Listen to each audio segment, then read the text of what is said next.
there, welcome. How about we just take a moment together, a little pause in our day to explore this quiet space that, believe it or not, exists inside all of us. This is a journey not outward into the world, but inward, into the stillness that's always been there. You know that feeling, right? That little pull? A quiet sense that even when everything seems okay on the outside, something's missing. And it's not a craving for more stuff, is it? It's something deeper. A call for a different way of being. A call for real peace.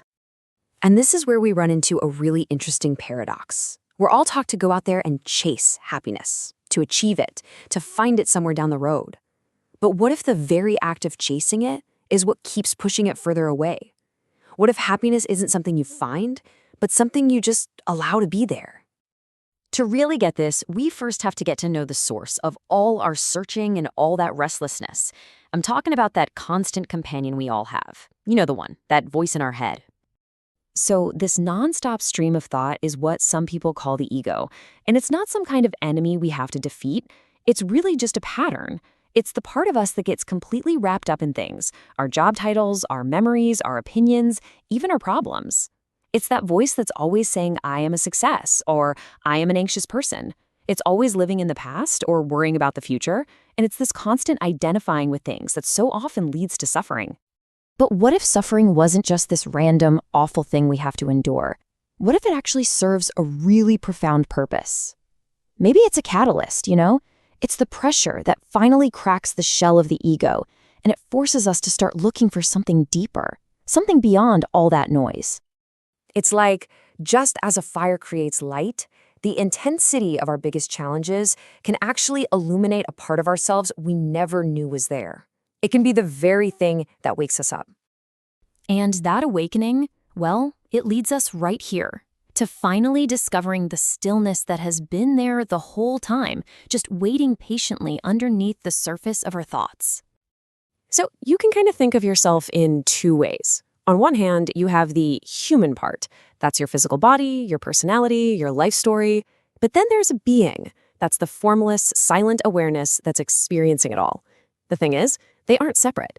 They're woven together. And really mastering life is about finding that beautiful balance between the two. So that moment of awakening, it happens with this really subtle shift. It's when you suddenly realize you are not your thoughts. You are the awareness behind your thoughts. You're the vast open sky, and all those thoughts, they're just clouds passing through. And you know, there is such a profound freedom in this idea. We spend so much energy trying to define ourselves, to put ourselves in a box. But when we just let go of all the labels, what's left? Pure, simple presence. And that is our truest self. Now, I know this might all sound a bit abstract, but there is one simple, direct doorway to actually experiencing this. And it's not in the past and it's not in the future. It is only and always right now. See, that thinking mind, the ego, it's almost never really here in the present. It's way too busy replaying the past or rehearsing the future. But peace doesn't live in those places. Peace is a quality of the present moment. And that's exactly why the mind avoids the now, because in true presence, the ego just kind of dissolves. So let's try a little experiment, just to get a feel for this ourselves. There's nothing you need to do. Just allow yourself to listen and to notice. Wherever you are right now, just become aware of the light around you. Don't try to name it, don't judge it, just see it. Notice its quality. Maybe notice how it catches the edge of your desk, or how it filters through the window, or just the soft glow coming from your screen. Just for a second, let go of any labels, like bright or dim. Just see it without words. You're simply observing. In that moment of pure seeing, without the mind's usual running commentary, there's just this quiet, still field of awareness. That quiet presence you just felt, even if it was just for a split second, that is a glimpse of being. It really is that simple. And it's always, always accessible to you. Okay, so how do we actually bring this stillness into our busy everyday lives?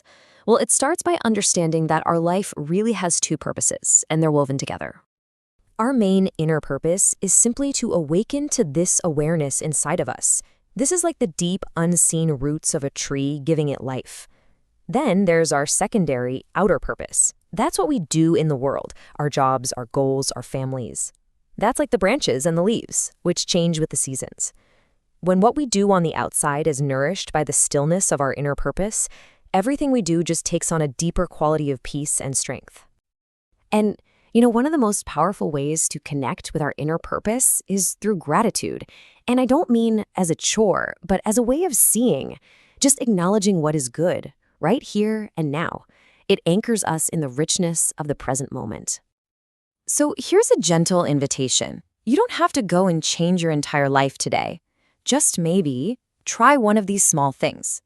Sometime today, just pause and take a single, deep, conscious breath. Or notice one small, beautiful thing, a cloud, a crack in the sidewalk, anything. Or maybe the next time someone is talking to you, just listen. Really listen, without planning what you're going to say next. Each one is a little doorway into presence. Because ultimately, the deep joy we've all been looking for, it doesn't come from a person or an achievement or anything. It's not something you get.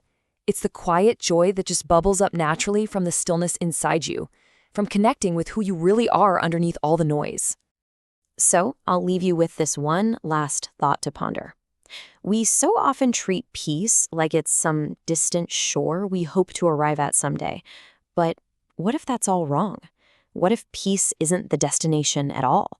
What if it's the very ground you're standing on, right now, just waiting for you to notice?